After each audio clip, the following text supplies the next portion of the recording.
En el nombre del Padre, y del Hijo, y del Espíritu Santo. Amén. Dios te salve María, llena eres de gracia, el Señor es contigo. Bendita tú eres entre todas las mujeres, y bendito es el fruto de tu vientre, Jesús. Santa María, Madre de Dios, ruega por nosotros pecadores, ahora y en la hora de nuestra muerte. Amén. En el nombre del Padre, y del Hijo, y del Espíritu Santo. Amén. Por favor, siéntense, mis hermanos. Doy gracias a Dios que podemos reunirnos en este día. Tenemos un tema muy especial. Vamos a darle por título Ideas claras sobre la Iglesia.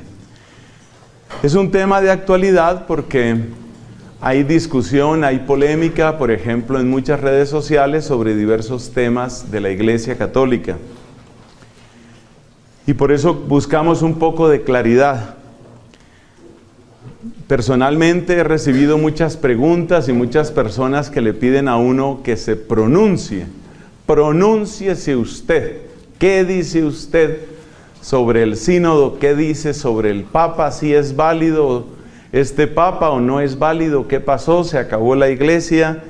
Estamos en crisis, son los últimos tiempos. ¿Va a caer un meteorito? ¿En dónde?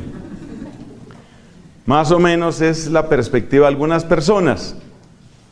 Entonces, buscamos, con la ayuda del Señor, buscamos ideas claras.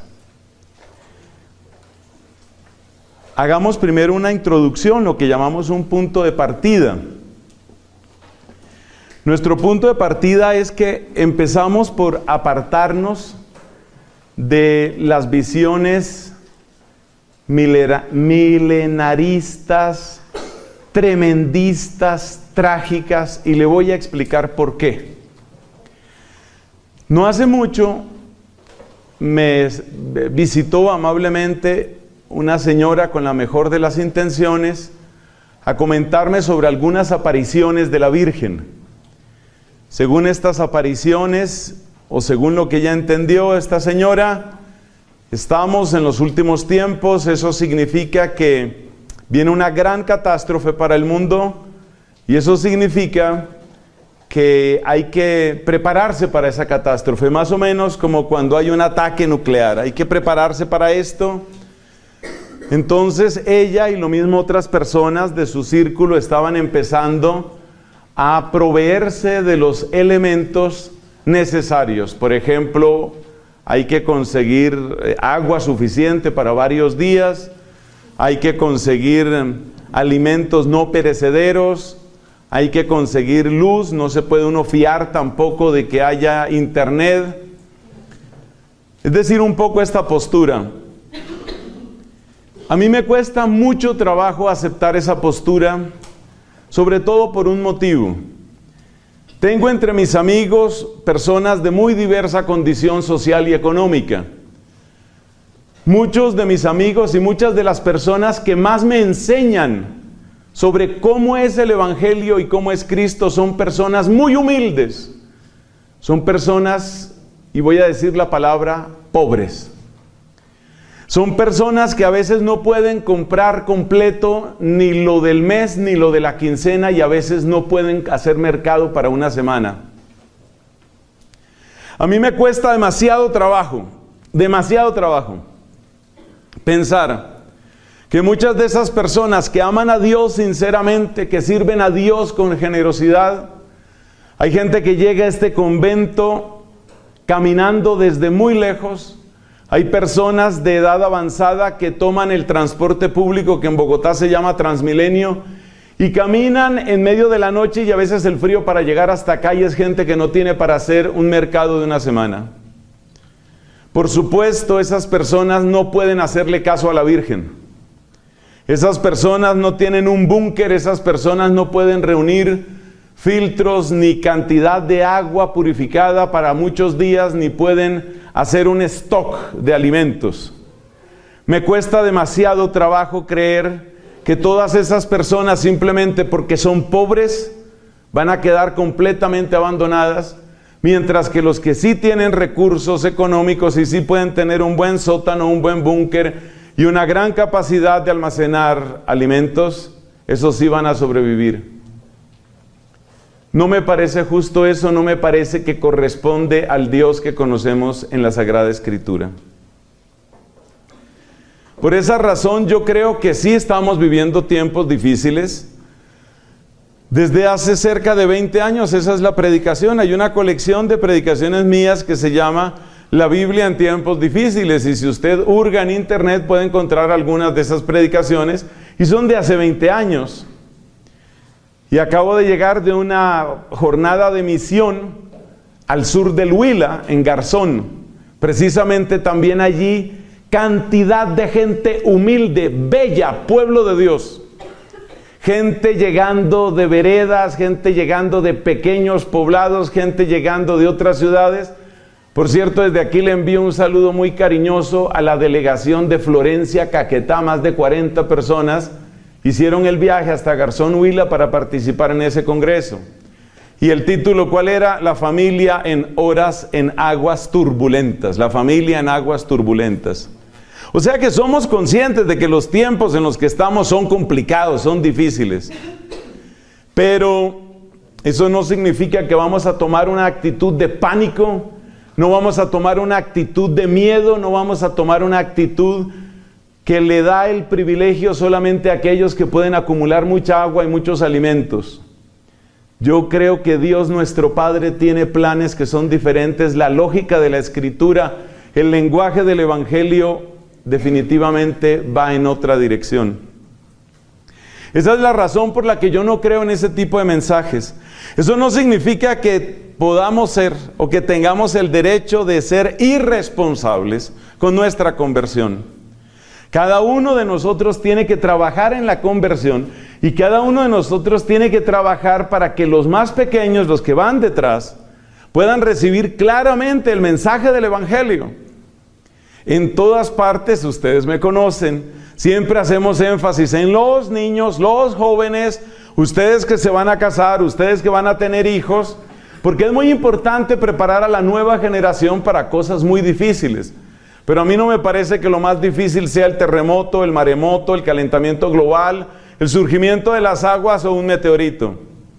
Lo más grave es la corrupción que llega a las escuelas, lo más grave es la corrupción que se mete en la iglesia, lo más grave es la incoherencia que tenemos muchos cristianos, lo más grave es la incapacidad de perdón y reconciliación que hay en muchas familias. Eso sí que es grave.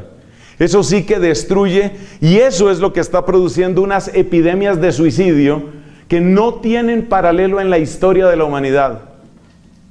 En este momento en el mundo está muriendo más gente por suicidio, por su propia mano, que por accidentes de tráfico. Somos capaces de producir seguridad física, pero no somos capaces de dar fortaleza y seguridad afectiva y psicológica a millones de personas. O sea que sí están sucediendo cosas tremendas, sí están sucediendo cosas terribles, pero no pensemos que esas cosas necesariamente tienen ese rostro que a veces hacen pensar algunos predicadores o que se atribuyen a mensajes de la Virgen.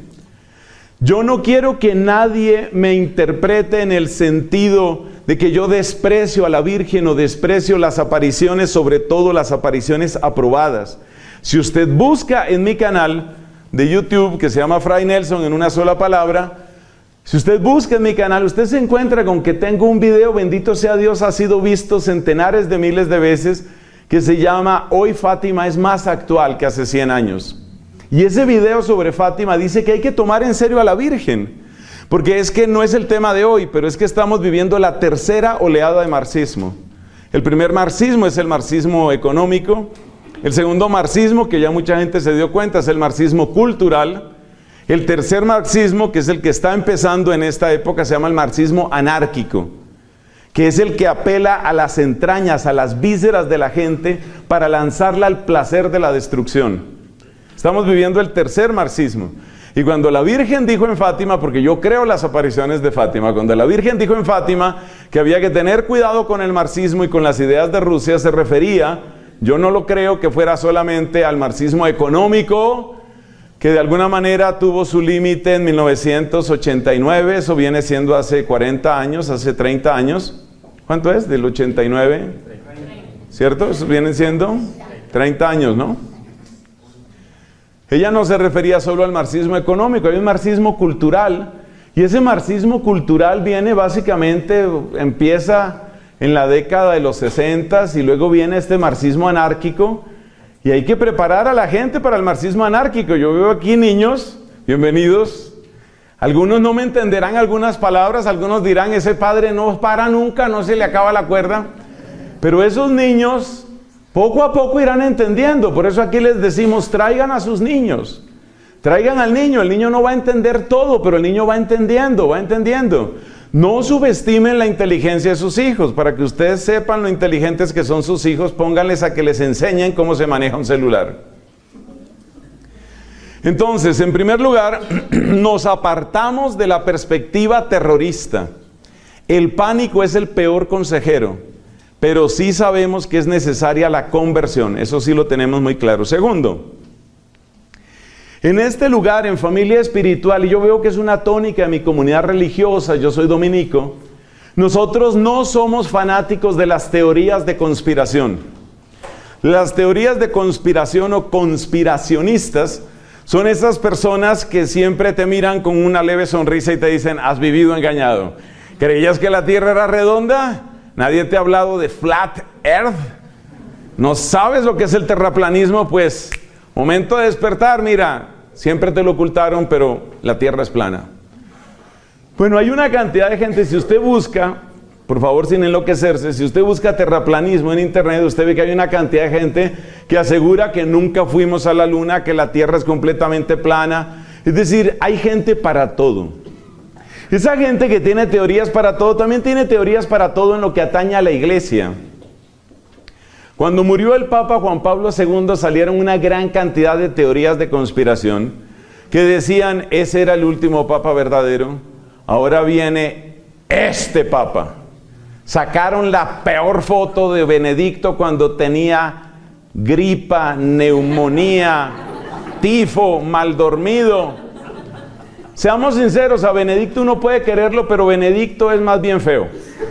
Seamos sinceros, el tipo es feo. Entonces le sacaron la peor foto a Benedicto y de una vez lo comparaban con el anticristo. Yo me acuerdo de eso, busquen los periódicos, año 2005, ahí estaban comparando con el anticristo.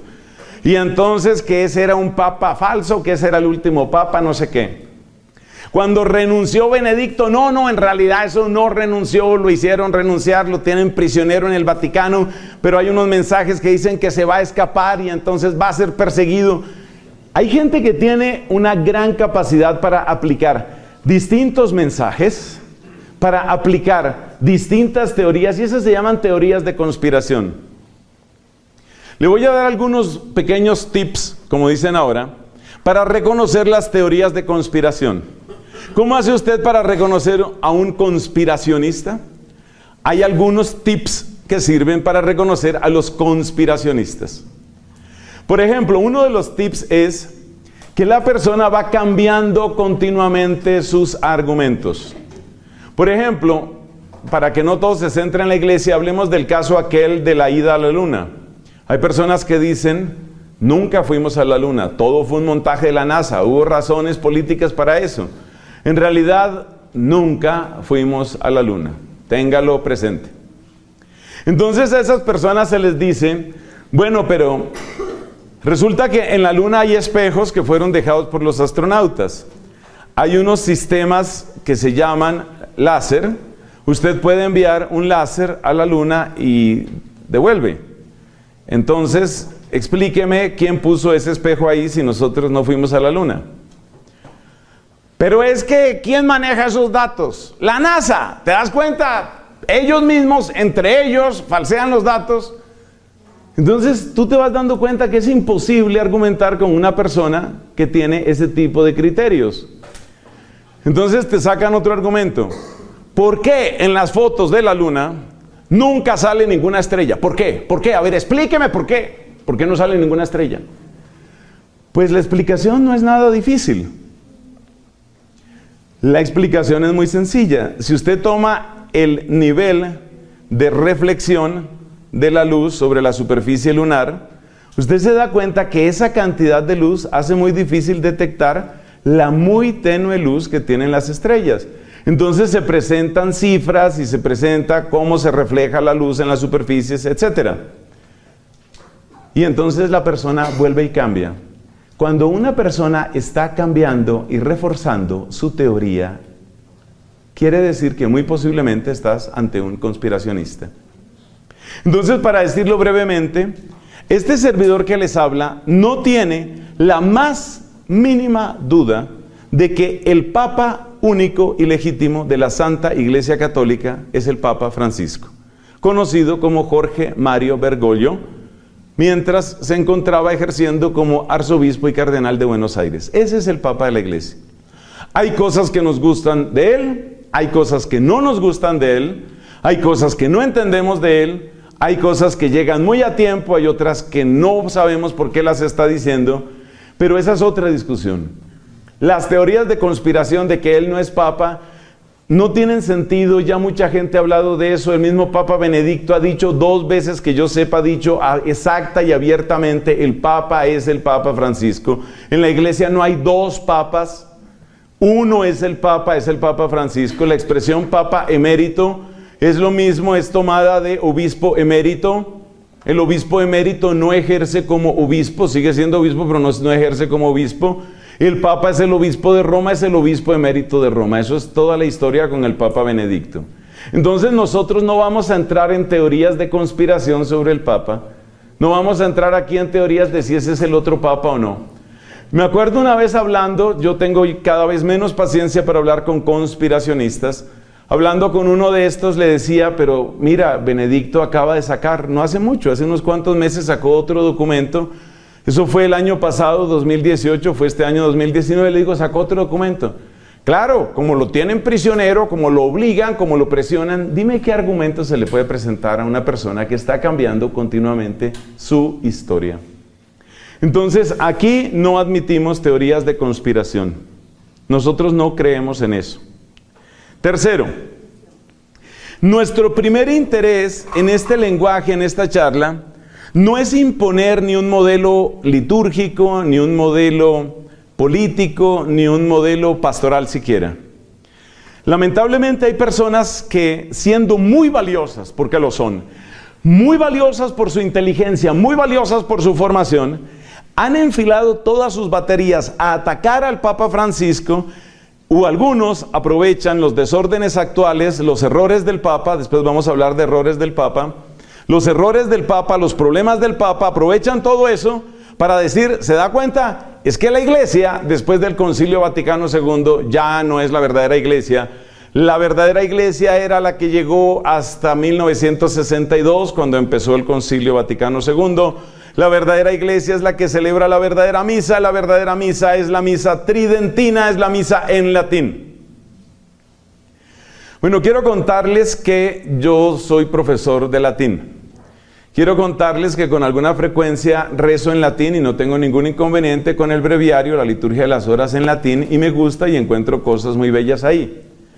Pero una cosa que me llama la atención es que, teniendo la gracia que me ha dado mi comunidad de estudiar bastante latín hasta el punto de, ustedes me han oído, varios de los que están aquí me han oído, que a veces digo el prefacio de la Santa Misa, la misa que todos conocemos, digo el prefacio, más que el prefacio de la plegaria eucarística, la digo en latín, entre otras cosas porque es el texto original y es hermosísimo.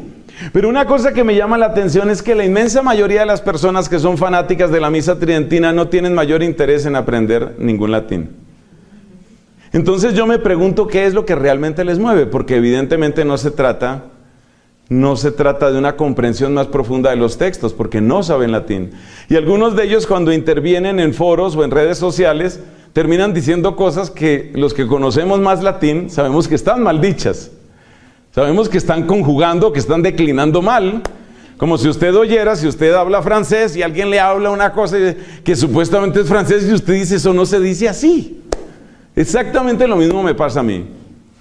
Entonces, aquí no estamos para imponer un modelo anterior a 1962, no estamos aquí para negar el Concilio Vaticano II. ¿Quiere decir eso que hay que despreciar a los que aprecian estos textos? No. Quiere decir que hay que apreciar la gran riqueza, la gran tradición de la iglesia en todos los siglos. En todos los siglos. Hay cosas absolutamente preciosas, majestuosas. Por mencionar solo una, bueno, voy a mencionar dos.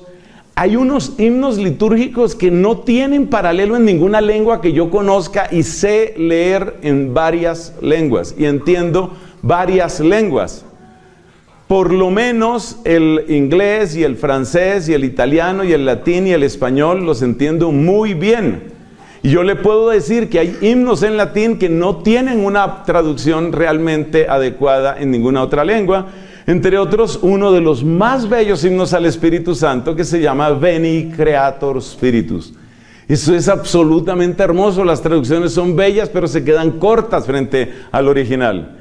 Hay que querer al latín, hay que amar la tradición de la iglesia, pero no idolatrarla.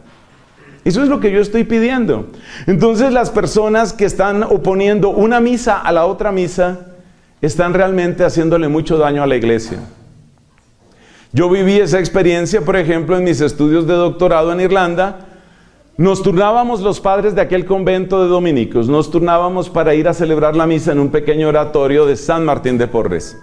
Entonces allá pues se celebraba obviamente en inglés. Termino yo la celebración y una señora se acerca con una actitud muy condescendiente y caritativa para con el padrecito latinoamericano. Y entonces me dice, su misa está bien, your mass is okay.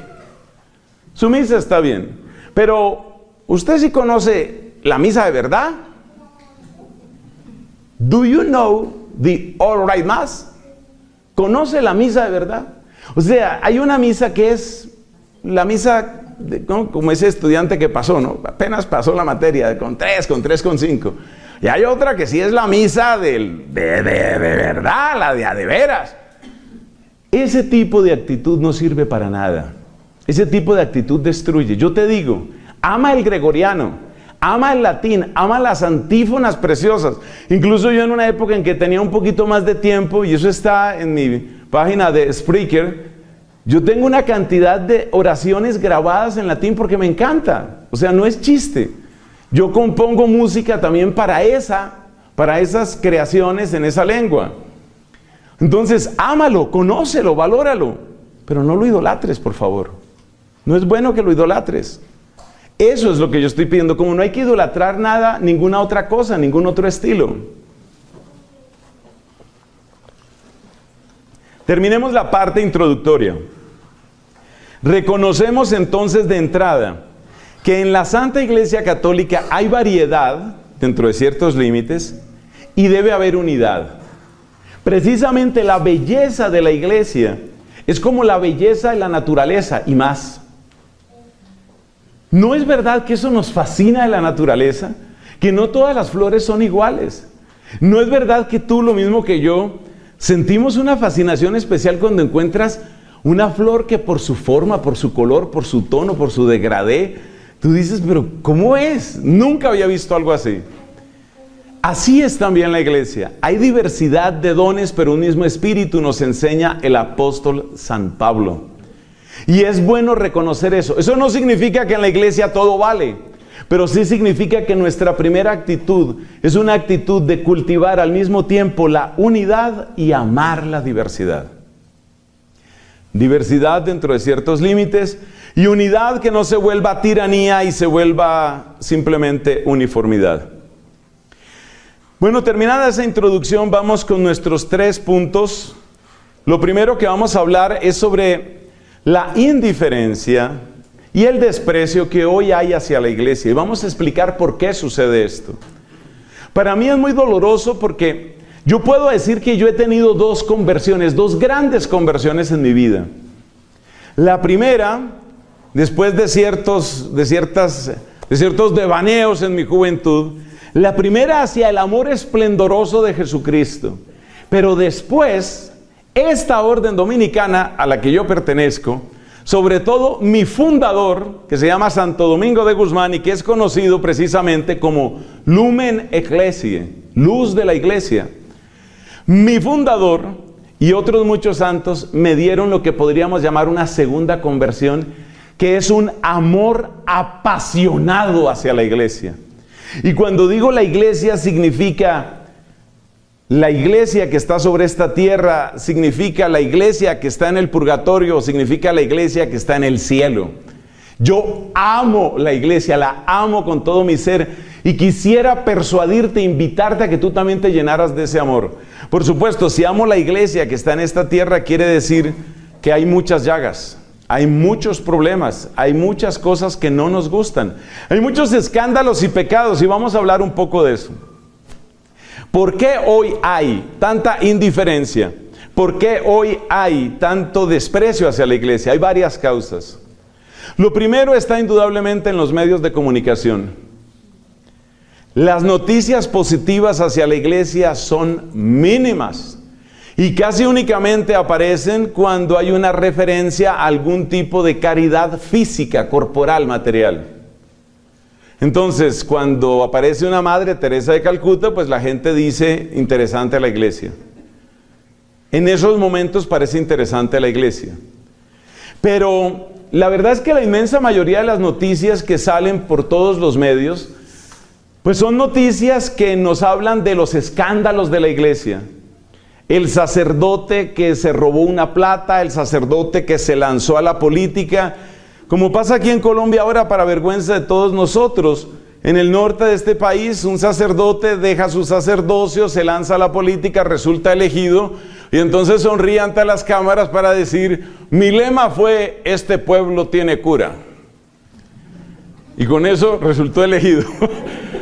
Entonces el tipo feliz, pero además tiene otra noticia, él tiene algo más que sacar de su manga. Quiero comentarles que tengo una compañera sentimental y 3 hijos. Vengan para acá, muchachitos, saquémonos aquí la foto. Claro, ese tipo de cosas impactan mucho, se repiten, salen en las primeras páginas y por eso la iglesia va tomando ese rostro de institución incoherente, explotadora, hipócrita, sucia. Las campañas a veces son descaradas, como sucedió precisamente en el pontificado de Benedicto.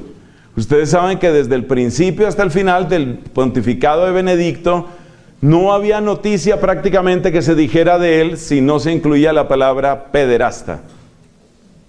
Son campañas bien planeadas, así como el que hace una campaña de marketing y quiere posicionar una marca o quiere mejorar unos ingresos o quiere abrirle camino a otro modo de hacer las cosas, otro producto, otro servicio, pues así también hay campañas para destruir a una persona. Y eso fue lo que se hizo con Benedicto, eso sí lo tenemos claro nosotros.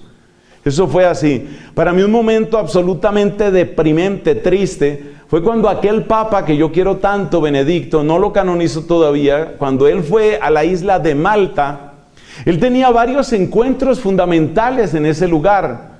Entre otras cosas por los temas de migración que han hecho tan famoso al Papa Francisco. El Papa Benedicto tenía muchos temas que tratar en Malta, pero la única noticia que salía en los periódicos era foto del Papa reuniéndose con las víctimas de sacerdotes. Claro, si usted está alimentándose del tiempo, el espectador, los noticieros, si eso es lo que usted le está llegando por todas partes, no va a sentir ningún amor por la iglesia. Es muy difícil amar a la iglesia con esa avalancha de basura que le están echando. ¿Quiere decir que esas noticias son mentira? Por supuesto que no son mentira. Pero lo que sí quiere decir es que el inmenso bien, el gigantesco bien que hacen muchísimos sacerdotes, muchísimas religiosas, muchísimos obispos, eso no se cuenta. Eso no se dice. Quiero hablar aquí de una persona que es el actual obispo de Girardot, que antes estaba en Arauca. Arauca es una región difícil, lo sabemos todos, región difícil de nuestro país. Yo tuve ocasión de hablar una media hora con este obispo, con motivo de otra misión que tuve, y hablando con el obispo que estuvo en Arauca, yo me maravillaba del valor, la prudencia, la sabiduría, la caridad, la paciencia de este hombre. O sea, realmente un campeón de la paz. ¿Dónde ha oído hablar usted de la magnífica obra de ese obispo en Arauca? Ya salió de ahí, ya está en Girardot, nadie se ha enterado de eso. ¿Por qué no se habla de eso? ¿Por qué no aparece eso? Entonces, la presentación desbalanceada y muchas veces claramente sesgada en contra de la iglesia le ha envenenado el corazón a mucha gente. Segundo, tengamos en cuenta que hay una mala influencia que viene del mundo protestante. Me disculpo con aquellos que tengan afecto hacia esas otras denominaciones cristianas. Pero el estilo protestante ha hecho mucho daño, porque mucho del estilo protestante es Cristo y yo y Cristo. Cristo el Señor me salva, mi vida ha mejorado, mis negocios han mejorado, yo le voy a enseñar cómo Jesucristo va a hacer de usted una persona diferente. La iglesia no aparece. Una de las razones por las que yo nunca recomiendo oír música protestante es porque después de que usted se vuelve adicto a la música protestante, la iglesia sale de su corazón. Realmente ellos no tienen iglesia. Ellos tienen otro tipo de organizaciones, muchas veces con intereses claramente económicos. Eso es lo que tienen. Y en términos organizativos y administrativos y de eficiencia y de captación de gente, son magníficos. Pero que eso corresponda al Nuevo Testamento, eso no es cierto. Y es que no puede ser cierto porque, entre otras cosas, ahí falta el centro mismo y corazón de toda comunidad cristiana, que es la divina Eucaristía. Es que es la Eucaristía la que nos congrega. Es que es la Eucaristía donde nosotros nos alimentamos del único Jesucristo. Entonces, la influencia del estilo protestante, y eso cobija una parte, por lo menos, de la renovación carismática. Cuando solo se enfatiza ese aspecto de mi relación con Dios, lo que Dios ha hecho por mí, cómo mi vida ha cambiado, cómo yo he mejorado, ¿dónde queda, por favor, dónde queda la comunidad dentro de ese esquema? Tercero, otra cosa que hace que haya mucha indiferencia y mucho desprecio hacia la iglesia hoy, es que vivimos en una sociedad de tremendo individualismo. Es parte de nuestra sociedad capitalista. Es parte de nuestra sociedad tecnocrática y posmoderna. Estamos acostumbrados a que cada uno tiene su celular, cada uno tiene su cuenta y cada uno maneja su mundo. Probablemente el lugar donde usted es más usted es el mundo virtual. En el mundo virtual usted es más real que en el mundo real. ¿Qué tal esa frase? ¿Por qué en el mundo virtual usted es más real que en el mundo real? Porque en el mundo virtual usted escoge todo. Usted escoge con quién habla, con quién no habla, cómo se expresa. Muchas verdades que usted jamás ha dicho mirando a los ojos a una persona real, usted las dice. He comentado en otras ocasiones que estoy suscrito a un servicio que se llama Quora, donde hay muchas cosas muy interesantes. También, como en toda internet, hay mucha basura, hay que tener discernimiento. Pero en Quora salen muchas preguntas interesantes. Y dentro de esas preguntas que me llaman la atención, es todo lo que tiene que ver con este tema de redes sociales y lo que está sucediendo en las redes sociales. Y es impresionante, francamente, cómo es todo un fenómeno. Por una buena razón, en Francia están prohibidos los celulares en edad escolar. En los colegios no se utiliza celular. No funciona el celular. Porque las personas se aíslan radicalmente, porque las personas se desconectan no solamente de sus amigos, sino incluso de su propia familia. Hay que tener una gran prudencia con ese tema. Entonces, el individualismo y ese deseo permanente de que yo escojo a quién le hablo, a quién ignoro, a quién bloqueo, a quién silencio, a quién excluyo.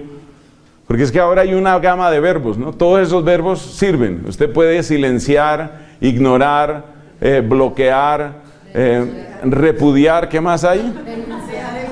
Denunciar, dejar en visto. Entonces, eso quiere decir que usted en su mundo virtual, usted se siente completamente dueño de su vida. Y resulta que la iglesia no es eso. La iglesia no es el grupo de los que nos hemos escogido. La iglesia es el grupo de los amados de Cristo. Y entre los amados de Cristo hay de todo. De todo. El mismo Jesús dijo que la entrada del reino de Dios era como una red que recoge peces de la más diversa condición. De la más diversa condición. Entonces, aprender a hacer comunidad en chiquito, como estamos tratando, por ejemplo, en familia espiritual, es difícil. Es difícil porque hay personas que a usted no le caen bien. Y si usted está en el mundo virtual, entonces usted, ¿qué hace? Uno de los verbos que dijimos: cancela, ignora, deja en visto, borra, omite. ¿Cuál fue el otro que dije? Repudia, bloquea. Pero usted en la comunidad no puede hacer eso. Usted en la comunidad, usted se encuentra con esa persona que le cae mal y descubre, una semana después descubre que le sigue cayendo mal. Es más, diría que le cae peor. Entonces, usted no puede ignorar a la otra persona.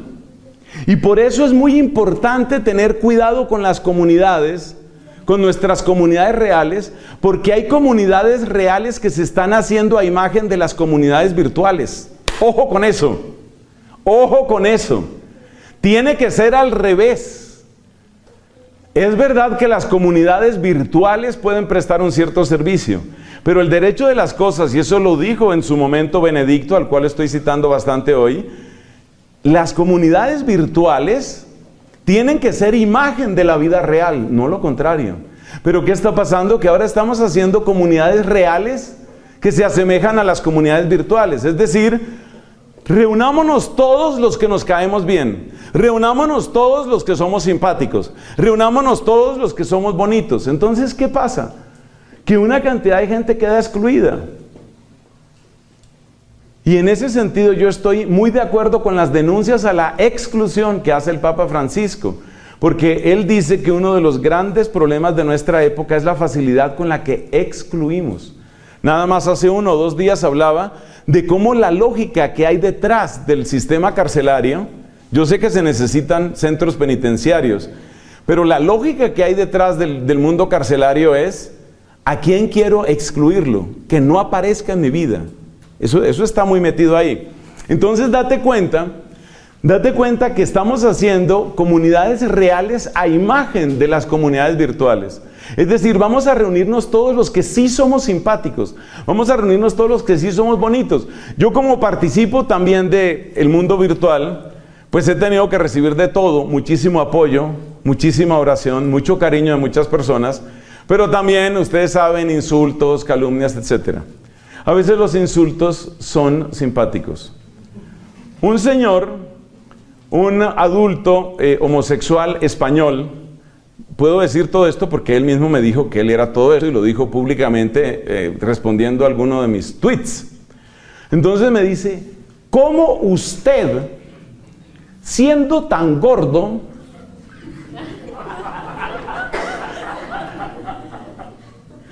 se atreve a predicar? ¿No se da cuenta que usted es un pésimo ejemplo? Entonces yo me imagino cuál es el mundo en el que vive este señor. Me imagino que él vive con personas que han logrado manejar mucho mejor el peso de lo que yo lo he podido manejar, porque ciertamente ese es un defecto que yo tengo, entre otros. Estoy tratando de corregirme, denme chance. Estoy tratando de corregirme. Pero ¿qué pasa? Que entonces este señor, fíjate la idea que él tiene: uno solo debe reunirse ¿con quiénes? Con los bonitos, con los delgaditos, los que son como uno, los que son como uno. Entonces entre nosotros nos reunimos. Hay gente que dice que eso es por la supremacía blanca. Últimamente está de moda atacar al white supremacist. Hay que atacar a la supremacía blanca. Yo creo que no es un problema solo de la supremacía blanca. A ver, analicemos una cosa. Este servidor, yo creo que yo no soy así que se diga blanco, bruto, lo blanco, increíble, lo mono, ario, no.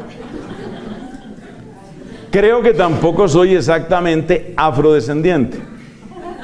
Entonces, ¿qué pasó? Les voy a contar una pequeña historia para que usted vea lo que son las falsedades en las que uno entra. Resulta que estando en la amada Dublín, allá en Irlanda, yo tuve varias crisis alimentarias, no digestivas, alimentarias. Una crisis alimentaria es cuando usted sale y empieza a caminar buscando un tamal, una lechona, un buen pollo asado. Claro que si esto lo oye el señor español ese, ya te imaginas dónde me va a poner. Entonces yo estaba en una de mis crisis alimentarias y una de las cosas que me hacía falta era, hombre, un platanito, hombre. Platanito. Yo ya en ese momento me transaba por lo que fuera, mire, verde, maduro, grande, chiquito, lo que sea. Y resulta que preguntando me contaron que había una tienda donde vendían plátanos. Una tienda atendida por unos africanos. Pues resulta que yo soy muy negro para los irlandeses y demasiado blanco para los africanos. Y resulta que cuando entré a la tienda de los africanos, no estoy mintiendo, nadie me quiso atender. Ellos solo atienden africanos. Tienes que ser negro. Y lo digo así porque esa es la realidad. Tienes que ser negro. Tiene que notársete que eres negro africano o si no, no te atienden. Entré a 2 tiendas por motivos diferentes. Uno fue el cuento este del plátano. No me querían atender. O sea que hay racismo también de los negros.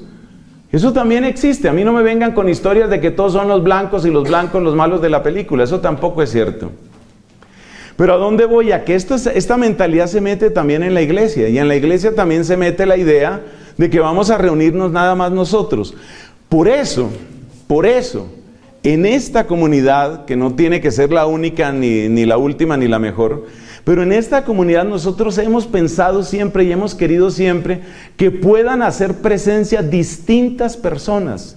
Yo soy feliz, por ejemplo, con que nos visitan cada semana mujeres consagradas en celibato por amor a Jesucristo. Se llaman vírgenes seglares dominicas. Alcanzo a ver desde aquí que hay por lo menos 3 de ellas.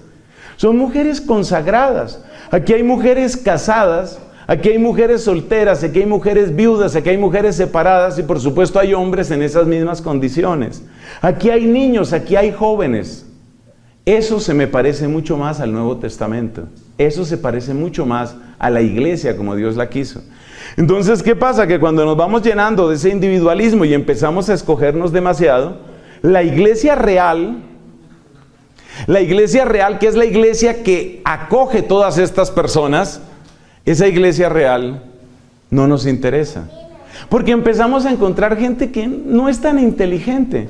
Usted sabe que yo he conocido personas así que sienten, pero es que yo ¿qué voy a aprender allá? Es que no sé, es que es gente que no, o sea, como yo pertenezco al Club Mensa, para los que no conozcan el Club Mensa no significa que las personas sean mensas.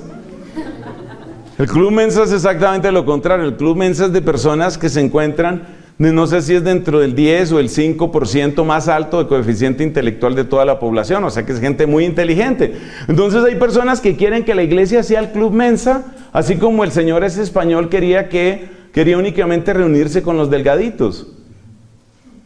Por eso no nos gusta la iglesia, porque la iglesia es una casa donde caben muchas, pero muchas personas, y tienen que caber. Ahora bien, el hecho de que quepan esas personas no significa que no tengan un camino por hacer. Todos nosotros los pecadores cabemos en la iglesia, todos cabemos. Pero mi frase favorita ya saben cuál va a ser. Dios me acepta como soy, pero no me deja donde estoy. Entonces, ¿cabe el pecador? Sí, como cerca de Cristo había publicanos y prostitutas. Claro que sí, el pecador cabe. Todos nosotros los pecadores cabemos, pero cabemos para hacer un camino de conversión. Lo que no se puede admitir, y es una de las confusiones de nuestra época, es que hay algunos que están confundiendo acoger con no evangelizar. Entonces vamos a acoger al indígena. El indígena es pagano, entonces lo dejamos pagano. Vamos a acoger al divorciado que se ha vuelto a casar, eso en buen cristiano se llama adúltero. Vamos a acoger al adúltero y lo dejamos adúltero. Vamos a acoger al que practica la homosexualidad y lo vamos a dejar homosexual. ¡Ay, no se meta con la homosexualidad! ¿Y por qué no? ¿Cuál es la corona que tiene eso? ¿Cuál es la corona que tiene esa realidad? Hay un orden querido por Dios, un orden que es para nuestro bien, para nuestra salvación, así tú no lo entiendas al principio. Entonces, en la iglesia cabemos todos, sí, y así tiene que ser la iglesia, pero cabemos todos para hacer camino, cabemos todos para conversión. ¿Y quiénes necesitamos conversión? Todos necesitamos conversión. Entonces, ¿el Papa necesita conversión? Sí, y no se escandalice, no estoy diciendo nada raro. El Papa necesita conversión, los cardenales necesitan conversión, los obispos, nosotros los sacerdotes, todos necesitamos conversión. Entonces, todos estos factores hacen que muchas personas no se entusiasmen por la iglesia. La gente está muy ocupada únicamente pidiéndole a Dios y queriendo que Dios le solucione su problema. Entonces el problema para una persona puede ser: yo quiero una buena familia, una bella familia, yo quiero una familia donde realmente haya paz, quiero que sea un nido de amor, quiero que sea un lugar espectacular. Entonces yo voy a la iglesia, o voy a la comunidad, o voy al grupo para asegurar que yo tenga lo que yo quiero. Resulta que no le veo sentido a mi vida, me encuentro aburrido, no sé, he tenido unos episodios de depresión, estoy absolutamente desubicado. Entonces yo voy al grupo, yo voy a la comunidad para solucionar lo mío. Y eso es lo que muchos hemos hecho durante mucho tiempo, incluyendo este pecho que les habla. Lo que muchos hemos hecho durante mucho tiempo es ir a aprovecharnos de la iglesia. No hemos ido a construir con otros la casa de Dios. El apóstol San Pedro nos dice: ustedes entran como piedras vivas en la edificación de la casa de Dios. Y muchas veces eso es lo que no hemos querido hacer. No hemos querido entrar como piedras vivas en la edificación. Nos gusta la iglesia para valernos de la iglesia. Y esto le sucede a muchas personas, singularmente ha sucedido en el mundo político. Por eso la iglesia hoy es tan prudente con eso de que alguien quiera un respaldo de la iglesia a un movimiento político. Hay que tener demasiada prudencia en eso, porque demasiada gente ha manoseado la iglesia, demasiada gente se ha aprovechado de la iglesia, pero están en el fondo haciendo lo que muchos tal vez hemos hecho toda nuestra vida. Vamos a la iglesia para asegurar lo nuestro. Pero ¿dónde están los que quieran construir la iglesia? ¿Dónde están los que quieran edificar, ser piedras vivas de la iglesia? Eso lo vivimos nosotros aquí en Chiquito, porque la razón por la que nace Familia Espiritual es por el amor de una mujer que dijo: sepan que si yo me muero por amor a la iglesia. Eso es lo que a mí me va a matar. Y esa mujer murió a los 33 años de edad, y esa mujer se llama Santa Catalina de Siena. Si yo me muero de amor por la iglesia. Y otra santa extraordinaria, gigante, la que todos queremos aquí, Teresa de Jesús, dijo: muero, pero muero hija de la iglesia. Eso es muy lindo. Algo descubrieron esas personas. Pasemos a nuestro siguiente punto. ¿Qué nos enseña la iglesia? ¿Qué nos enseña sobre la iglesia el Nuevo Testamento? Ya nos damos cuenta por qué casi no nos interesa la iglesia. No nos interesa la iglesia, por una parte, porque estamos repletos de basura que nos echan en torno a la iglesia. Y no nos interesa la iglesia porque nos gusta ir a la iglesia a sacar lo que yo necesito. Y hay muchas personas que son así. Hay muchas personas que van a la iglesia simplemente a que les resuelva un problema.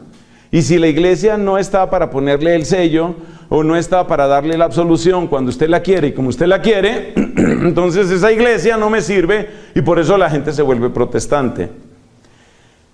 Hermanos míos, mire esta belleza. Mire estos textos que vamos a tomar aquí. Son solo 4 textos. Es una hermosura. La iglesia es el proyecto de Jesucristo. Varios de los que están aquí presentes esta noche, ustedes que están aquí, hermanos, varios de ustedes son gente que sabe lo que significa la palabra empresa, emprendimiento. Y tal vez usted es una de esas personas que usted tiene un sueño, usted tiene un emprendimiento, el suyo. Hay personas así. Hay personas que dicen: yo quiero tener mi propio negocio, quiero ser mi propio jefe. Yo quiero manejar mis horarios. Yo ya no soporto eso de estar cada mes con el cierre del mes. Eso de que va llegando el cierre. Entonces, de niños era el coco. De adultos, el cierre. Viene el cierre. Ojo, el cierre. Llegó el cierre. Ahora sí llegó el cierre. Entonces, hay gente que tiene emprendimientos. Y los que tienen emprendimientos, muchas veces sienten que ese es como su amor. Ese es su proyecto de la vida. Hay gente que ama muchísimo sus emprendimientos y hacer surgir esa empresa, ese proyecto. Bueno, el proyecto de Jesús, el único sueño de Jesús, a lo que Él le dedicó sus fuerzas, lo mejor de su inteligencia que es infinita, lo mejor de su amor que nunca se acaba, es la iglesia. La iglesia es el proyecto de Jesús. Si usted me habla de su proyecto y usted dice, ¿usted qué va a hacer? ¿Qué quiere hacer usted? Mire, yo he encontrado un tema, un trabajo, una empresa que nadie más tiene. ¿Cuál va a ser su empresa? Voy a hacer tapas para volcanes. Ok. Bien. ¿Está seguro? Segurísimo.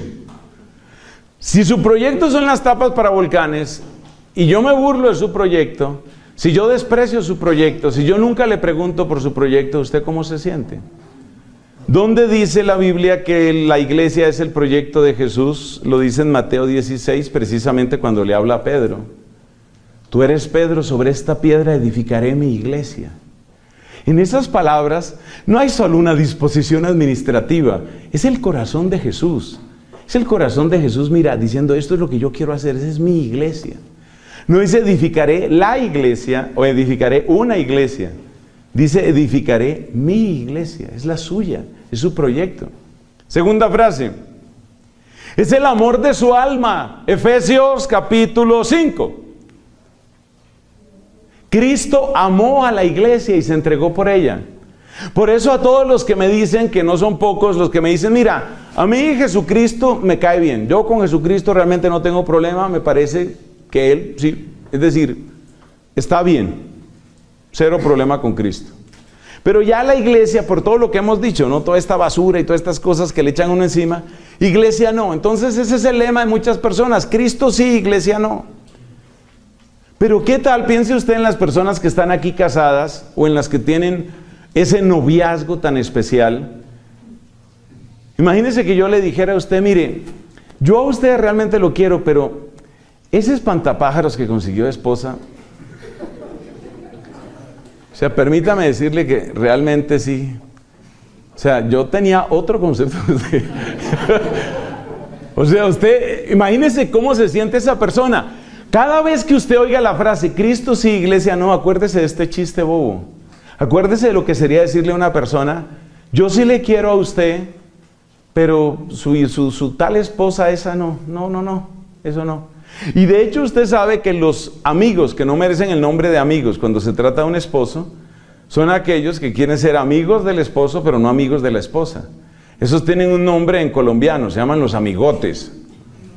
Y los amigotes son amigotes para los vicios y para lo malo y para lo feo y para lo sucio. Entonces dése cuenta usted que Cristo tiene un amor, que el amor de su alma es la iglesia, que cuando tú tocas la iglesia, que cuando tú lastimas la iglesia, que cuando tú divides la iglesia, cuando tú insultas la iglesia, estás insultando el amor de Jesús. Eso no se puede hacer y eso no se debe hacer. Tercero, Jesucristo mira a la iglesia. ¿Cómo mira Jesucristo a la iglesia? Como su novia. Es verdad que Jesucristo en esta tierra fue virgen y célibe, eso es totalmente claro. Pero este Cristo que fue virgen y célibe en esta tierra, este Cristo bendito,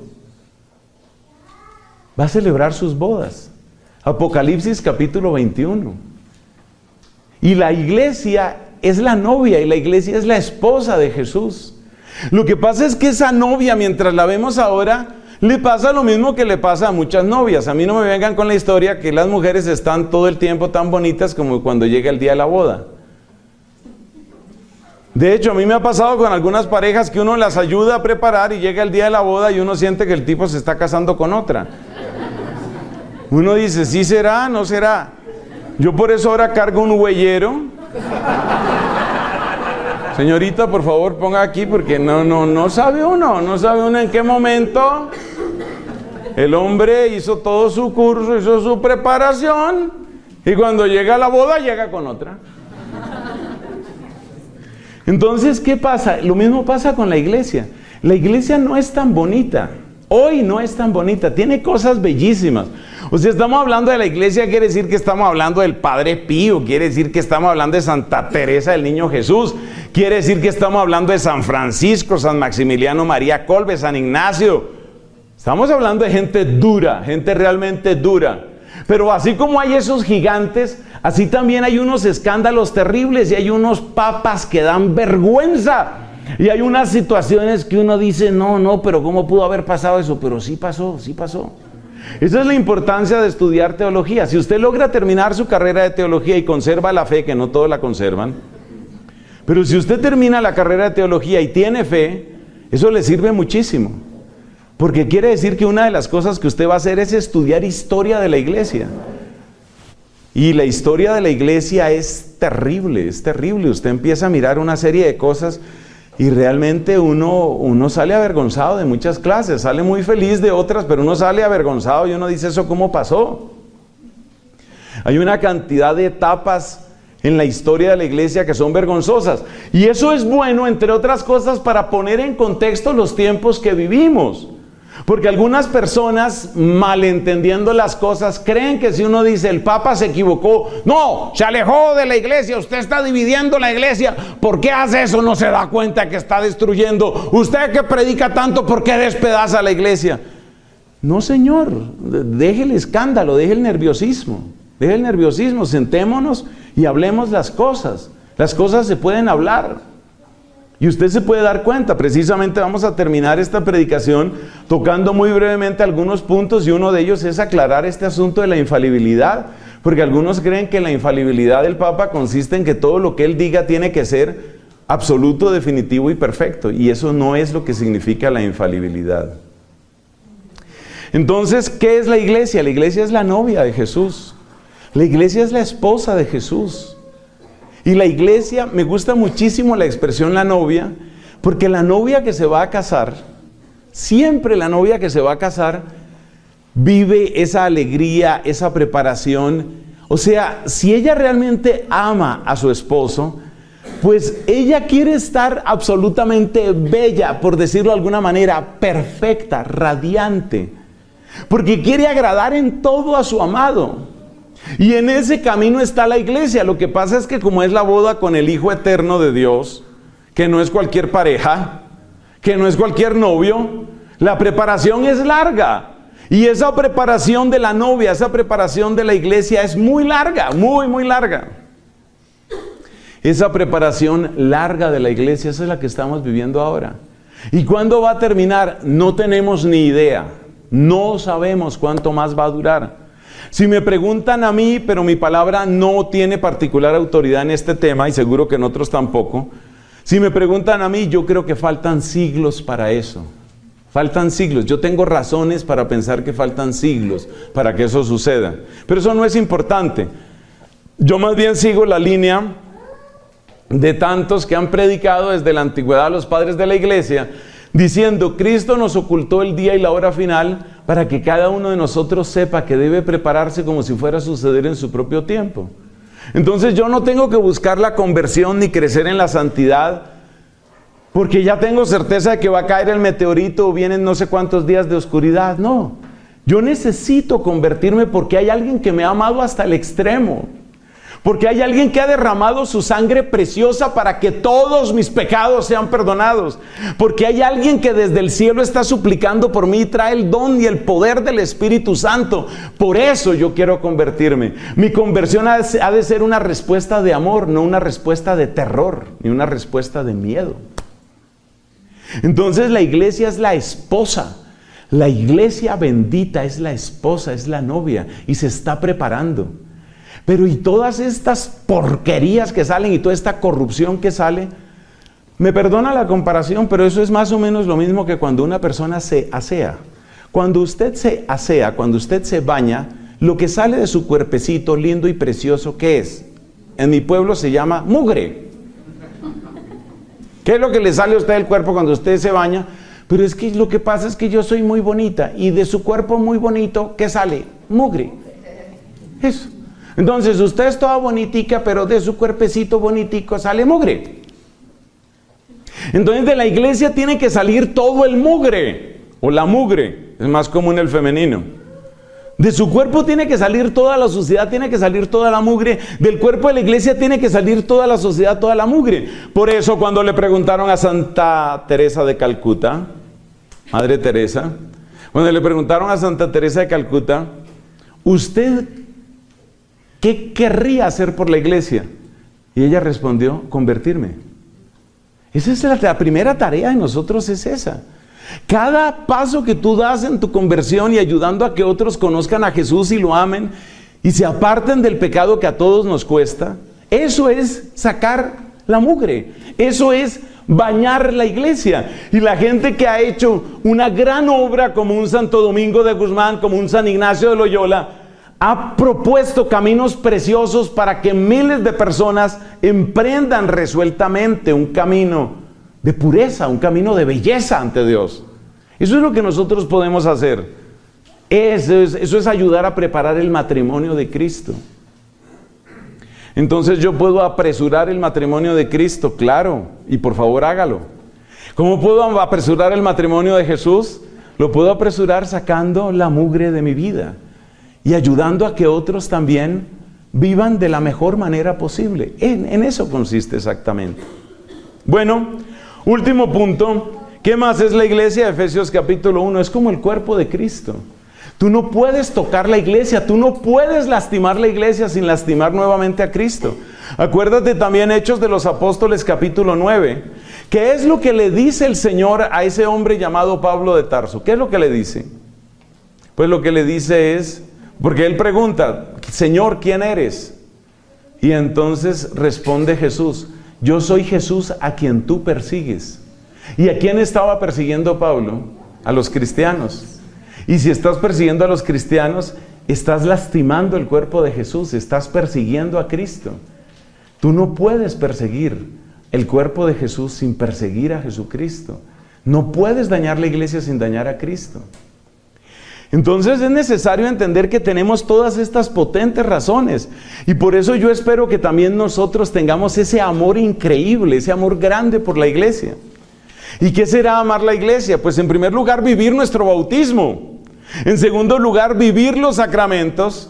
Y como entre los sacramentos hay uno que es constitutivo de la iglesia, que se llama el sacramento del orden, pues hay que aprender a amar a nuestros legítimos pastores.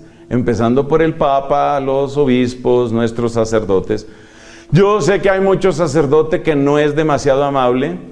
Hay mucho sacerdote que no sé cómo predica siendo tan gordo. Yo sé que hay muchos sacerdotes que no nos gusta, que no nos cae bien. Yo sé que eso sucede. Pero nuestro trabajo es también ese.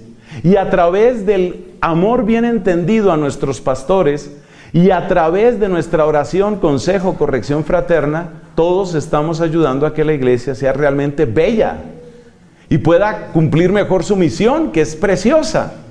Porque la iglesia es la señal e instrumento privilegiado para la entrada del reino de Dios en la historia humana. Bueno, terminamos.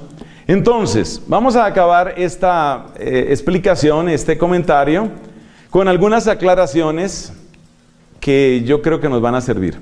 Entonces, vamos a hablar en primer lugar del tema de la infalibilidad, luego algo sobre el celibato, luego algo sobre el sacerdocio femenino, luego algo sobre el carácter de la misión del Papa. Son todas cosas cortas pero muy importantes en esta época. En primer lugar, ¿qué es lo de la infalibilidad del Papa? Fue declarada en el Concilio Vaticano I, esto es en el siglo XIX, hace más o menos 150 años. ¿Qué significa la infalibilidad? Mire, se lo voy a explicar de esta manera. En condiciones normales y en la inmensa mayoría de los temas, todos los obispos de la iglesia coinciden en algunas cosas, todos. Pero ha habido tiempos en la iglesia en que lamentablemente algunos obispos, aún siendo obispos, con la gracia especial que implica ser obispos, se han apartado de la fe. Eso también ha sucedido. Así, por ejemplo, en el siglo IV hubo una gran separación entre los que afirmaban que Cristo era una criatura y los que decían que Cristo no era criatura, sino que era el Hijo eterno de Dios, eterno como el Padre, y merecía recibir la misma gloria del Padre. Los que decían que Cristo era una criatura sublime y todo lo que tú quieras, pero creada en el tiempo, fueron los arrianos, seguidores de un sacerdote precisamente llamado Arrio. Mientras que los que afirmaban que Cristo es eterno como el Padre y se encarnó en el tiempo, asumió una naturaleza, esos eran los propiamente católicos o trinitarios, liderados sobre todo por un gran santo llamado Atanasio. Entonces quiere decir que hubo una división. Y quiere decir que lamentablemente muchos obispos siguieron el camino del arrianismo, mientras que hubo otros obispos que permanecieron fieles a lo que enseñaron los apóstoles, y eso es lo que nosotros creemos los católicos. Entonces hubo división, una división muy dolorosa. Entonces, ¿qué pasa? Expliquemos por qué es necesaria la infalibilidad papal y cómo llegó el Concilio Vaticano I, siglo XIX, cómo llegó el Concilio Vaticano I a declarar la infalibilidad. Por este tipo de problemas, porque resulta que hay ocasiones, ha habido ocasiones, no es una hipótesis, es una realidad, ha habido ocasiones en la historia de la Iglesia en que grupos incluso numerosos de obispos se han apartado. Eso puede suceder también en nuestro tiempo, lamentablemente. Y eso tiene que dolernos mucho porque es una herida salvaje en el cuerpo de Cristo que es la Iglesia. Pero un grupo numeroso de fieles se aparta de la fe. Un grupo muy numeroso de fieles se aparta de la verdadera fe. Y van capitaneados, van dirigidos por sus obispos. Entonces, ahí el laico sencillo, el bautizado de a pie, ¿cómo va a saber dónde está la verdad? ¿La vamos a decidir como lo hacen los anglicanos por votación en 3 cámaras? O sea, ¿vamos a decidir la verdad por votación? Eso no corresponde a lo que enseña el Nuevo Testamento, eso no corresponde a lo que enseña el Evangelio.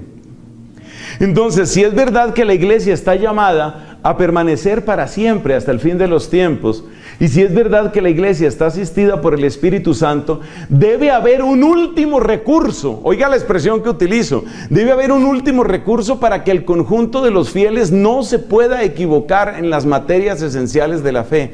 Ese último recurso, esa última salvaguarda en condiciones de duda persistente, eso es lo que la Iglesia asegura como un carisma particular del sucesor de Pedro, es decir, el Papa. Entonces, la infalibilidad papal, ¿qué es? Es un carisma singular del sucesor de Pedro, con el cual estamos seguros de que el Espíritu Santo preserva, aún en tiempos de duda, a la Iglesia en la verdad. Porque si no admites eso, tendrías que decir que la verdad se determina por votación, o tendrías que decir que el conjunto de los fieles se equivoca, y eso es absurdo.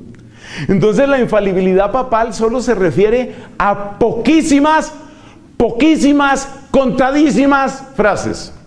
¿Cuándo fue la última vez que hubo una declaración propiamente de infalibilidad papal?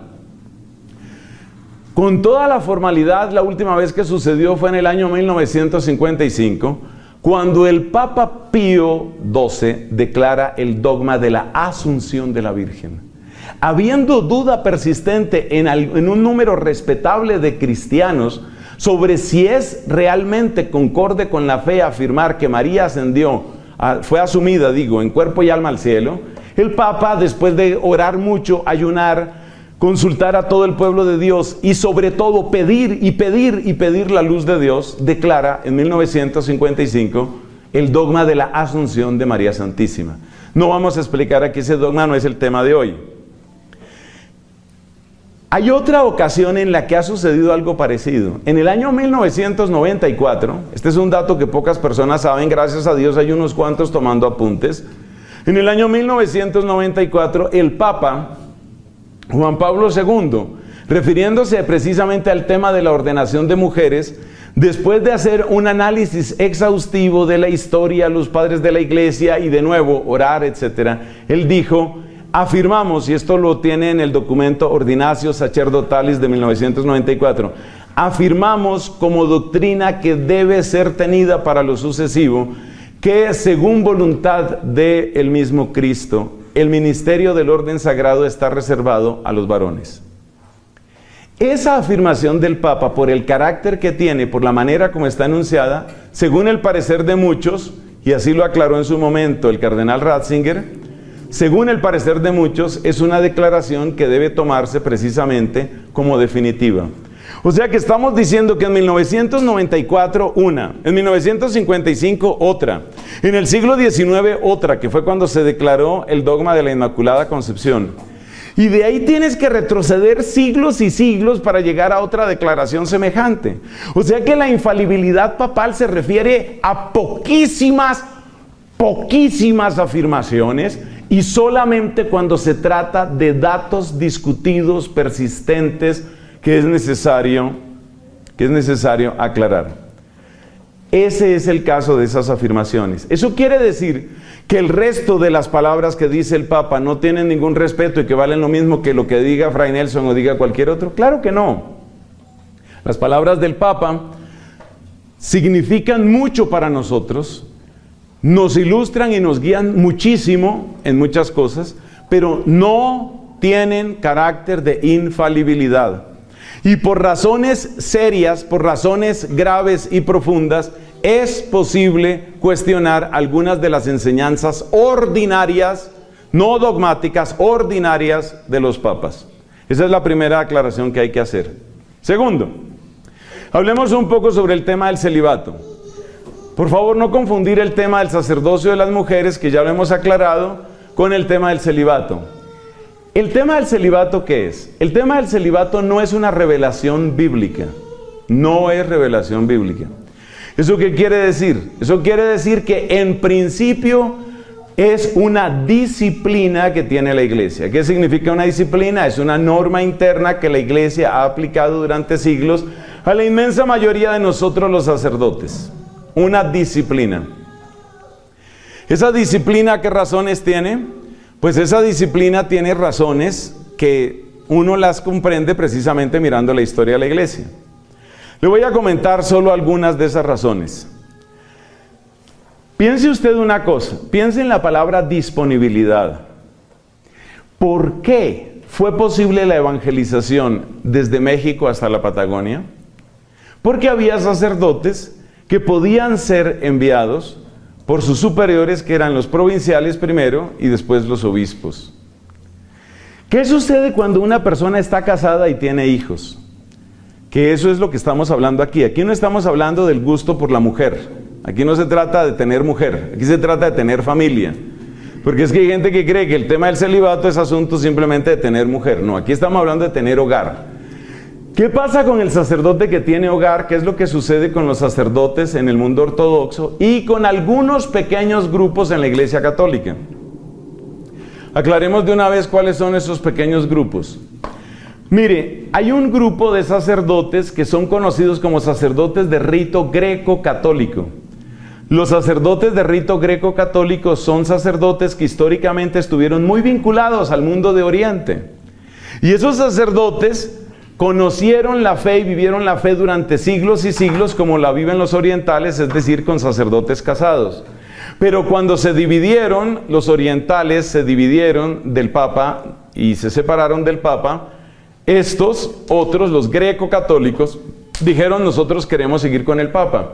Pero como ellos durante siglos habían tenido sacerdotes casados, entonces la Iglesia Católica permite que de una manera válida, absolutamente válida y normal, hombres casados sean ordenados sacerdotes en ese pequeño grupo que se llaman sacerdotes de rito greco-católico.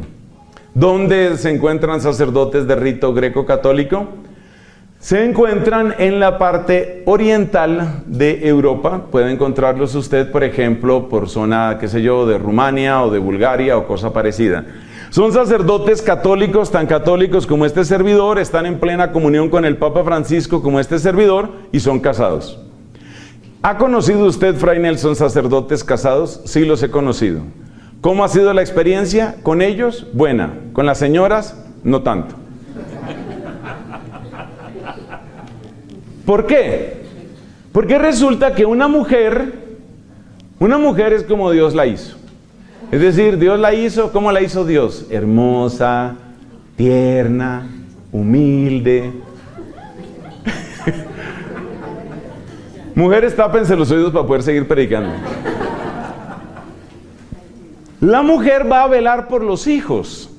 Entonces, ¿qué le pasa a los sacerdotes grecocatólicos? Que, repito, son tan católicos como yo y tan cercanos y obedientes al Papa como yo quiero serlo. ¿Qué le pasa a esos sacerdotes?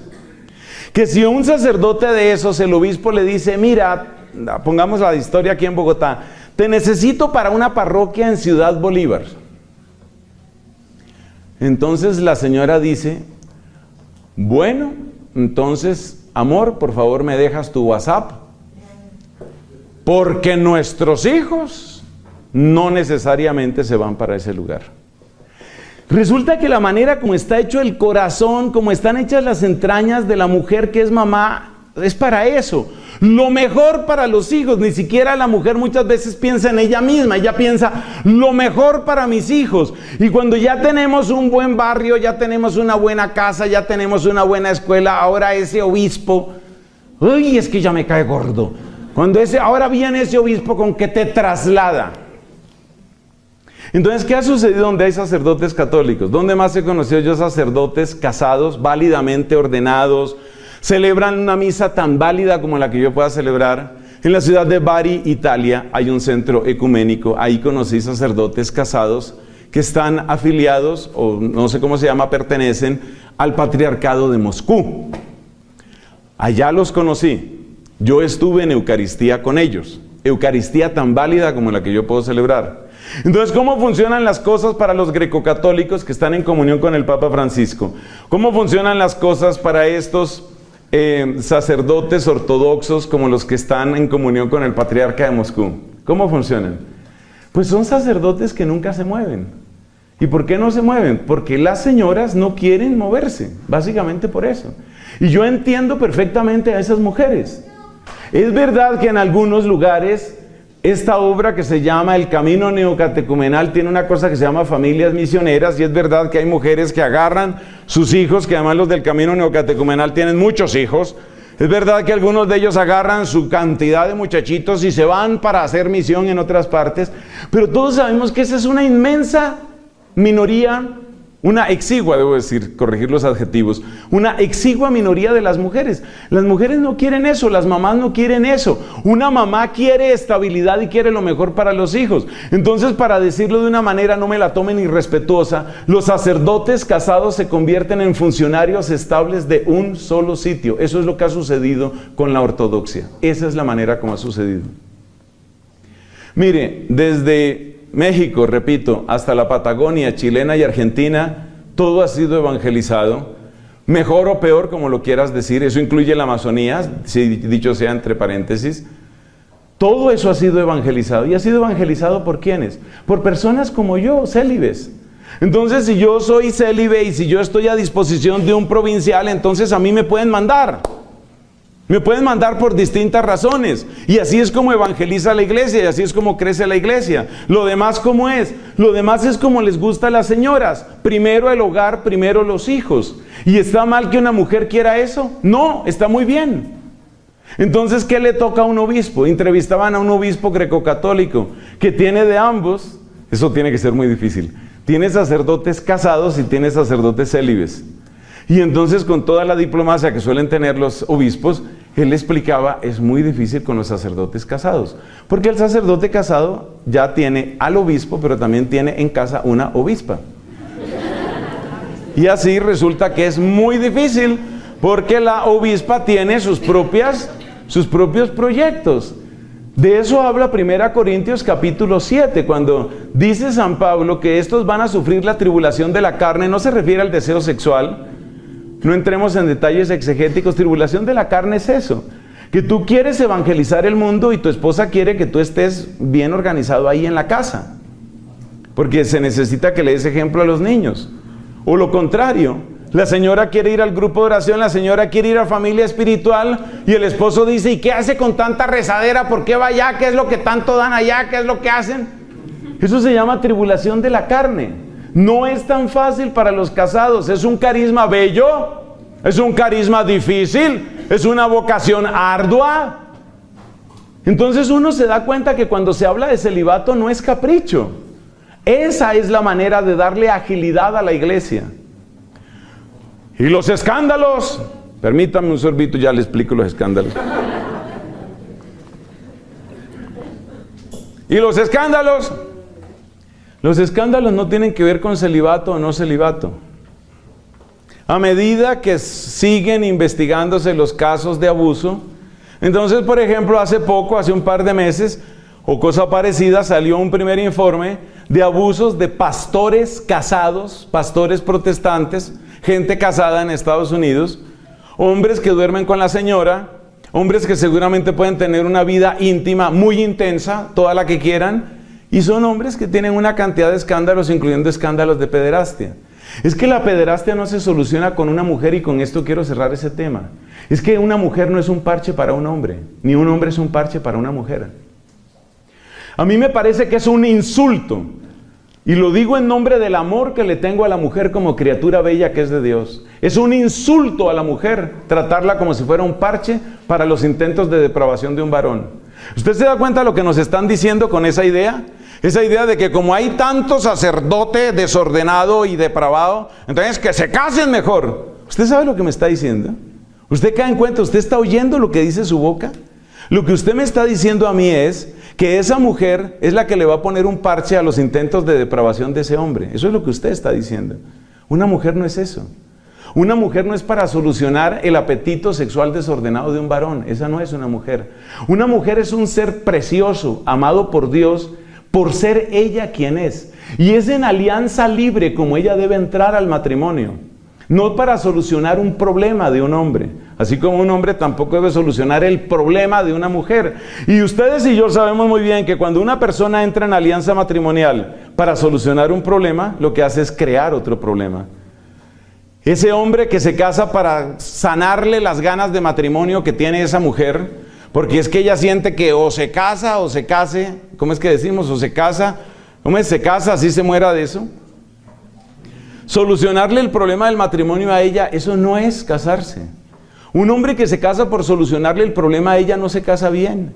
Una mujer que se casa para solucionarle el problema de un sexo desordenado o potencialmente desordenado a un varón, ese hombre, esa mujer no se casa bien.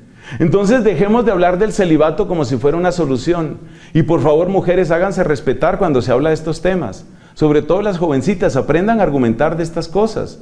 Ustedes no permitan que se diga, sí, sacerdotes casados. Están hablando en contra tuya, mujer.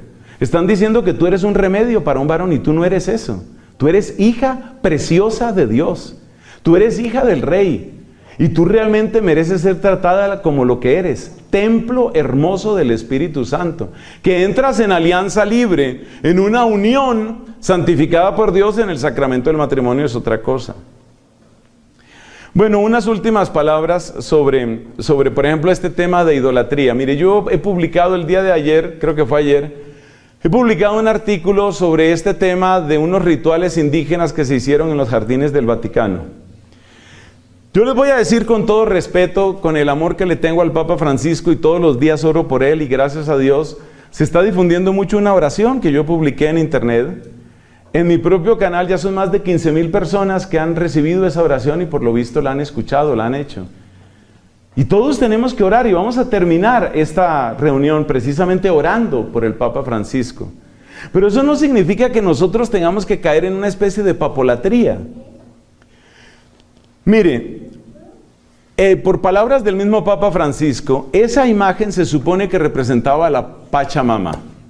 Pachamama es un nombre genérico para distintas diosas de la fertilidad en los altiplanos andinos. O sea que ya por ahí empiezan los problemas de desfase. Si se supone que se está haciendo un sínodo de la Amazonía, pues resulta que las diosas de los altiplanos andinos no tienen nada que ver con eso. Además, como han observado muchas mujeres y otros también, hombres también, esa imagen que es muy conocida presenta de perfil y como haciendo una especie de corte a la mujer embarazada. La presencia y la posición del bebé dentro de la mujer embarazada es algo que nosotros conocemos gracias a las ecografías y otras técnicas recientes. Eso no lo conoce el mundo indígena. Ese tipo de imagen no existe en la Amazonía, eso no existe. Pero bueno, el Papa dijo que esa era la Pachamama. Ahí hay un error. Yo amo al Papa, sé que esto se está filmando, sé que esto se está grabando. Yo amo al Papa, lo digo públicamente, sé que él es legítimamente el Papa, pero lo que ha dicho es una soberana tontería. Eso no es la Pachamama. Ahí empieza el primer error. Segundo, la Pachamama ha sido una diosa. Una diosa significa una persona a la que se adora, una persona a la que se invoca, una persona a la que se reza. Bien, eso significa que no es la Virgen María, eso significa que no es Santa Luisa Marilac, eso significa que no es Santa Catalina de Siena. Entonces, ¿qué es eso? El único nombre que eso tiene es ídolo. Es el único nombre que eso tiene. Si es una diosa del mundo pagano, y es una diosa del mundo pagano, que no corresponde en absoluto a nada, ni por más que lo fuerces, a nuestro mundo cristiano y católico. ¿Qué es eso? Pues eso es un ídolo. Entonces, si tú tomas un ídolo, ídolos ha habido toda la vida. Ídolos ha habido desde la Artemisa de los Efesios, que nos habla el libro de los Hechos de los Apóstoles. Ídolos ha habido toda la vida ha habido ídolos. Entonces, la pregunta que uno se tiene que hacer es, ¿por qué tenemos que meter un ídolo en un templo católico? ¿Por qué tenemos que hacer un ritual con un ídolo en los jardines del Vaticano, corazón del mundo católico? Entonces, la solución real para este asunto, ¿cuál es? Eso es lo que he puesto en ese pequeño artículo publicado hace poco y que lo voy a republicar mañana dentro de mi misma página web. ¿Qué es lo que había que hacer? Lo más sencillo del mundo. Lo más sencillo del mundo, ¿qué es? Uno reconoce que se equivocó y ya está. ¿Pero puede equivocarse el Papa? Sí, y le voy a decir por qué se puede equivocar. ¿Cuál es la buena intención que seguramente él tenía?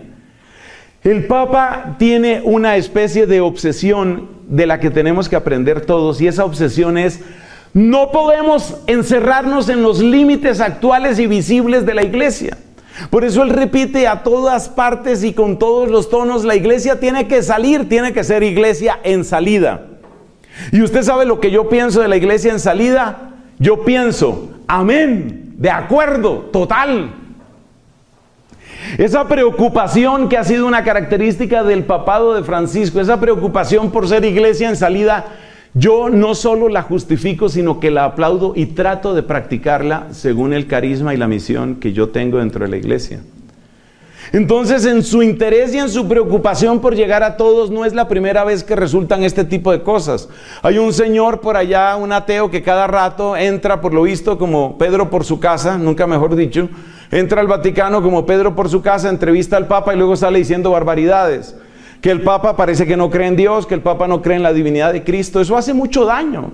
Entonces, ¿por qué el Papa Francisco hace eso? Seguramente porque él cree que hay que llegar al mundo incrédulo, y cree que hay que llegar al mundo de los que están en la homosexualidad, y hay que llegar al mundo de los separados, y hay que llegar al mundo indígena. Y cada vez que a él le entra esa obsesión por llegar a los que están separados, pues suceden este tipo de cosas. Entonces han salido una cantidad de personas a defenderlo, y han salido una cantidad de gentes a decir que no, que se trata de un símbolo cultural, que en realidad se trata de lo que en inglés llaman outreach, algo así como tratar de alcanzar a los que están afuera. Pues con el debido respeto, no es así. Así como para alcanzar a los pecadores, tú no puedes declarar que el pecado está bien. No, ese no es el camino. El camino para alcanzar a los pecadores no es decirles que el pecado está bien. Y el camino para alcanzar a los idólatras no es decirles que sus ídolos están bien, ni decirles que sus ídolos caben en el templo de Dios y junto al altar en el cual se hace presente el sacrificio de Cristo. De manera que, sin ánimo de retar a nadie, aquí no se trata de retar ni de buscar protagonismo, pero es que yo tengo también un deber. Yo como sacerdote también tengo un deber. Y ese deber mío es que yo necesito servirlos a ustedes. Yo necesito servir a ustedes y servir a muchas personas que de distintas maneras escuchan estas palabras. Y por eso las cosas hay que decirlas claramente. Para mí, ese error, porque eso es un error, y yo no soy el único que lo dice, hay gente muchísimo más preparada que yo, y muchísimo mejor moral y espiritualmente que yo, como este cardenal Müller, por ejemplo, el que fue de la Congregación para la Doctrina de la Fe, y como otros que saben mucho de eso, han dicho abierta y tranquilamente lo mismo que yo estoy diciendo. Yo no soy el primero que lo dice, y para mí no se me va a acabar la fe con eso. Ese es un error. ¿Usted ha visto a su papá, usted ha visto a su mamá cometer un error? Pues sí. ¿Deja de ser su papá o su mamá? No. ¿Deja de quererlos? No. Para mí esto lo único que hace es aumentar el amor que yo tengo por mi iglesia, y ahora oro con más intensidad. Y tenemos que seguir orando, porque no se nos olvide que el Papa no es un hombre solitario. No se nos olvide que hay muchas personas que rodean al Papa, y no se nos olvide que no todos los que rodean al Papa tienen buenas intenciones. Eso también es cierto.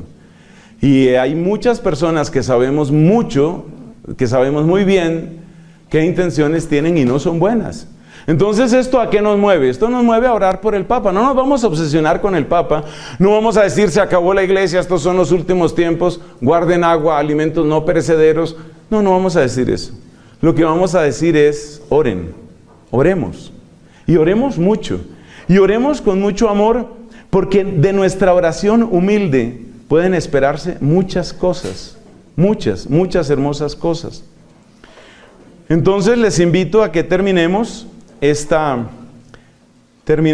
encuentro. Aquí estoy precisamente tomando la oración. Voy a sacar la oración por el Papa con la que deseo terminar, porque vamos a orar por él. Y nosotros tenemos claridad de que no pasa nada. O sea, sí pasa, por supuesto que pasa, duele. Pero que eso es la peor tragedia y que todo se acabó, no. Vamos a orar. ¿Y sabe cuál es la oración? La oración no es solamente por él o porque él se corrija o él se convierta.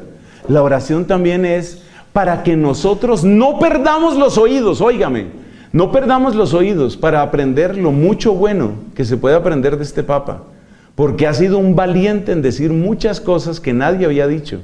Y a nosotros, particularmente a nosotros, sacerdotes, obispos, él nos ha hablado con muchísima fuerza. Tengan la gentileza de ponerse de pies. Vamos a orar en este momento por nuestro Papa Francisco.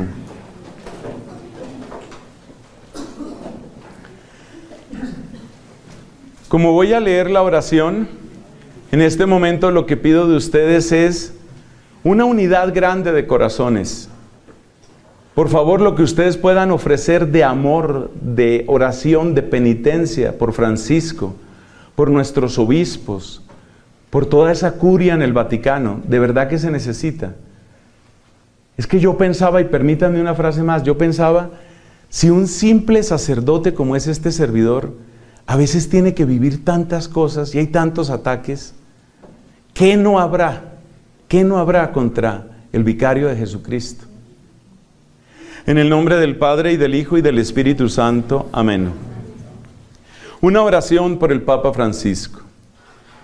Señor Jesucristo, Hijo del Dios vivo, que por amor a nosotros y por nuestra salvación te hiciste partícipe de la raza humana, y a precio de tu sangre nos adquiriste para siempre como tu pueblo y ovejas de tu rebaño. Señor Jesucristo, que amaste a la iglesia y te entregaste por ella, y en tu sabiduría quisiste que el apóstol San Pedro y sus sucesores, sostenidos por tu propia oración, tuvieran la misión incomparable de confirmarnos en la fe, llevar a tu rebaño a la plena unidad en ti y contigo, y atraer a todos los pueblos a la obediencia del Evangelio que predicaron con celo y fidelidad tus santos apóstoles. Señor Jesucristo, porque sabemos que es necesario y porque es nuestro deber y nuestro derecho como bautizados, y porque Él mismo lo ha pedido con humildad repetidas veces, te suplicamos por tu siervo, nuestro Papa Francisco, único y legítimo Papa, en estas horas de particular necesidad en la Santa Iglesia Católica. Señor Jesucristo, apelando a tu sagrado corazón y a la eficaz intercesión de tu Santísima Madre, que ha sido saludada como Madre de la Iglesia, esto te pedimos para el Papa Francisco. Que tus llagas santas, Jesús, no se aparten de sus ojos, que simplemente no pueda olvidar el precio de amor que has pagado para que el demonio sea derrotado, los ídolos derribados, la muerte vencida, el pecado perdonado, y se abran las puertas de la gloria eterna a quienes creen y confiesan la fe. Que sus oídos sientan una alarma fuerte cada vez que las trampas del enemigo quieran persuadirlo de mezclar las aprobaciones del mundo o las presiones de la sociedad con la grandeza y pureza del mensaje de salvación que tú le has encomendado como sucesor de Pedro. Que su boca reciba una gracia renovada, de modo que su palabra, apartándose de toda ambigüedad, defienda con claridad la sana doctrina, mientras sigue llamando a todos a la unidad en Cristo para la gloria de Dios Padre.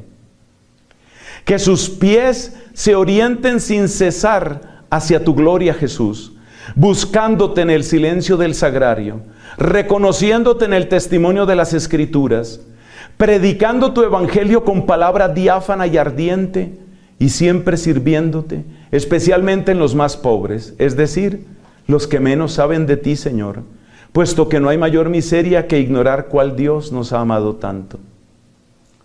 Que su mente reciba una gracia singular del Espíritu Santo, para reconocer y discernir, según el carisma propio de San Ignacio de Loyola, cuáles inspiraciones son de Dios, cuáles vienen de los intereses puramente humanos y mundanos, y cuáles tienen su raíz en el espíritu de las tinieblas que ronda buscando a quien devorar.